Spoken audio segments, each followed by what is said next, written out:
Au nom du Père et du Fils et du Saint-Esprit. Amen. Kumaka alaka kuma fileka ombe kisi kumaka alaka kuma fileka ombe kisi. Évangile selon Jean, chapitre 12. 6 jours avant la Pâque, Jésus arriva à Béthanie, où se trouvait Lazare, qu'il avait relevé d'entre les morts. On y offrit un dîner en son honneur. Marthe servait tandis que Lazare se trouvait parmi les convives. Marie prit alors une livre d'un parfum de nard pur, de grand prix. Elle oignit les pieds de Jésus, les essuya avec ses cheveux, et la maison fut remplie de ce parfum. Alors Judas Iscariote, l'un de ses disciples, celui-là même qui allait le livrer, dit: Pourquoi n'a-t-on pas vendu ce parfum 300 deniers pour les donner aux pauvres?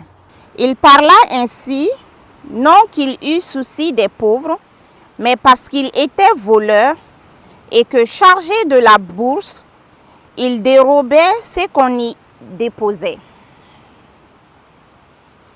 Jésus dit alors: Laisse-la. Elle observe cet usage en vue de mon ensevelissement. Des pauvres, vous en avez toujours avec vous. Mais moi, vous ne m'avez pas pour toujours. Cependant, une grande foule de Juifs avait appris que Jésus était là. Et ils arrivèrent non seulement à cause de Jésus lui-même, mais aussi pour voir ce Lazare qu'il avait relevé d'entre les morts. Les grands prêtres, dès lors, décidèrent de faire mourir aussi Lazare, puisque c'était à cause de lui qu'un grand nombre de Juifs les quittaient et croyaient en Jésus. Entrée royale de Jésus à Jérusalem. Le lendemain, la grande foule venue à la fête apprit que Jésus arrivait à Jérusalem. Ils prirent des branches de palmier et sortirent à sa rencontre. Ils criaient: Hosanna, béni soit au nom du Seigneur, celui qui vient, le roi d'Israël. Trouvant un ânon, Jésus s'assit dessus, selon qu'il est écrit: Ne crains pas, fille de Sion, voici ton roi qui vient. Il est monté sur le petit d'une ânesse. Au premier moment, ses disciples ne comprirent pas ce qui arrivait. Mais lorsque Jésus eut été glorifié, ils se rappelèrent que cela avait été écrit à son sujet et que c'était cela même qu'on avait fait pour lui.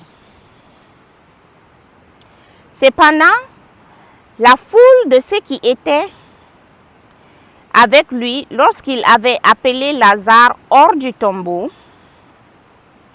et qu'il l'avait relevé d'entre les morts, lui rendait témoignage.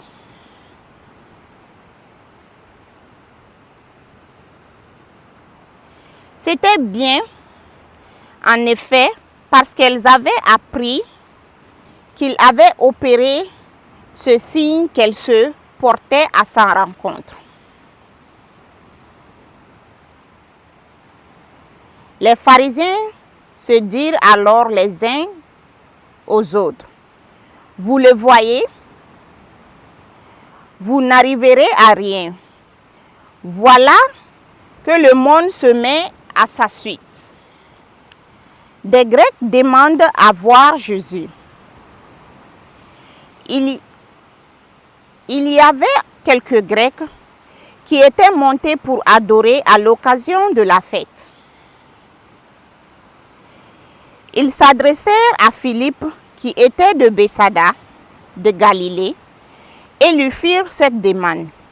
« Seigneur, nous voudrions voir Jésus. » Philippe alla le dire à André, et ensemble, ils le dirent à Jésus. Jésus leur répondit en ces termes.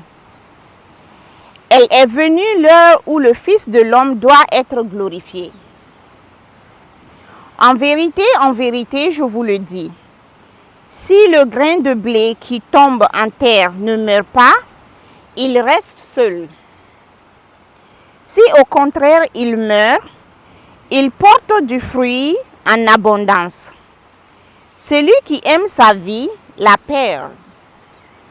Et celui qui cesse de s'y attacher en ce monde, la gardera pour la vie éternelle.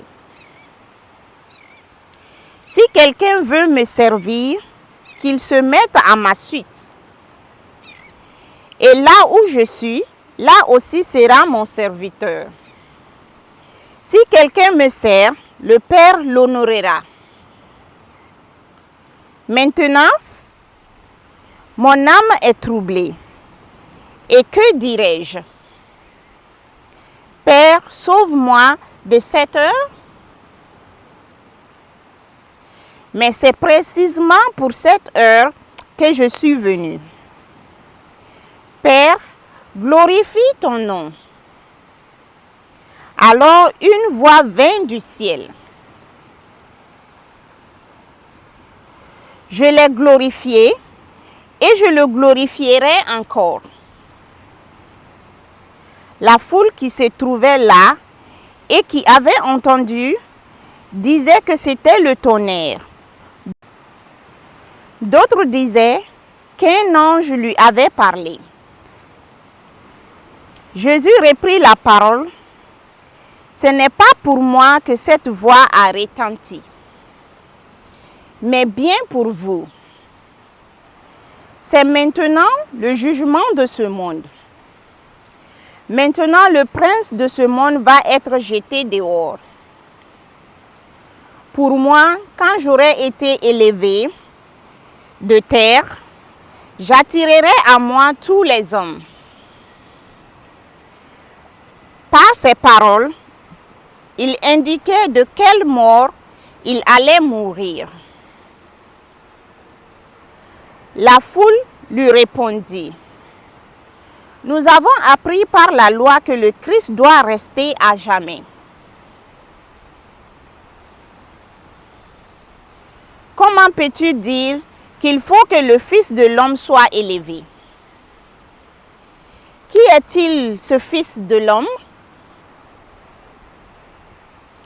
Jésus leur répondit, « La lumière est encore parmi vous. Pour un peu de temps, marchez pendant que vous avez la lumière, pour que les ténèbres ne s'emparent pas de vous.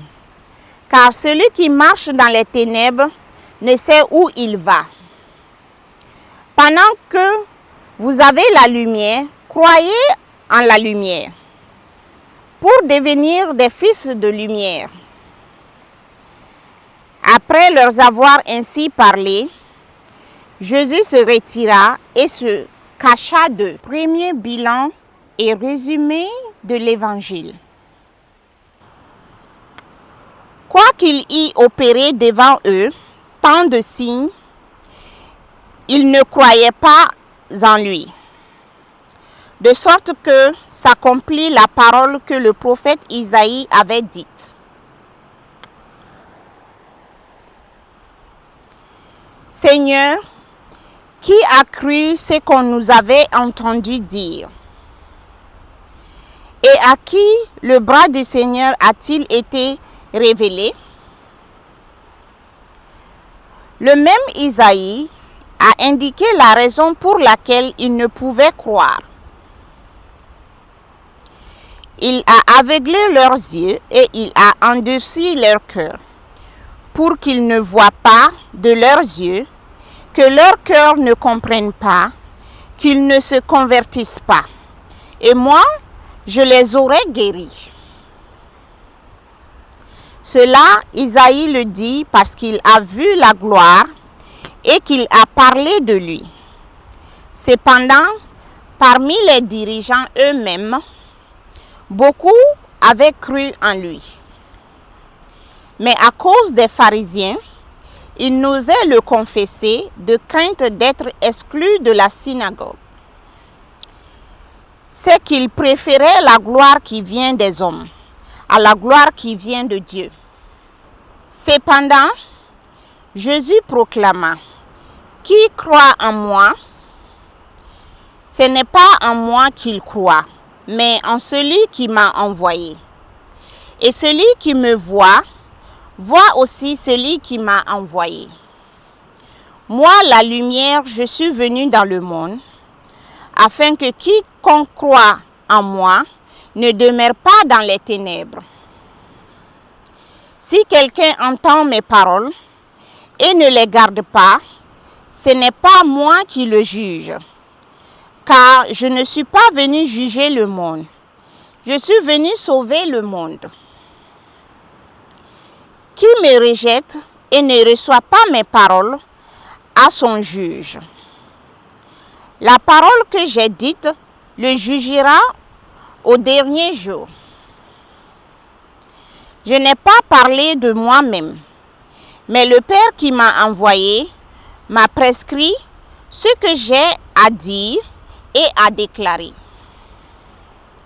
Et je sais que son commandement est vie éternelle. Ce que je dis, je le dis comme le Père me l'a dit. Fin du chapitre 12. Kristani bonyakaka, Yesu Kristani bonyakaka. Allah yini monde Krista Yesu ni bonyakaka. Au nom du Père et du Fils et du Saint-Esprit. Amen. Les brebis du Christ, vous qui avez donné votre temps à notre Seigneur Jésus-Christ, à écouter l'Évangile avec moi, depuis le commencement jusqu'au chapitre 12, dites-vous que vous êtes les brebis du Christ. Alors, continuons à écouter l'Évangile ensemble. Ne vous découragez pas, il ne reste plus beaucoup, juste 15 minutes de votre temps accordé à notre Seigneur Jésus-Christ qui s'est dessaisi de sa vie pour nous.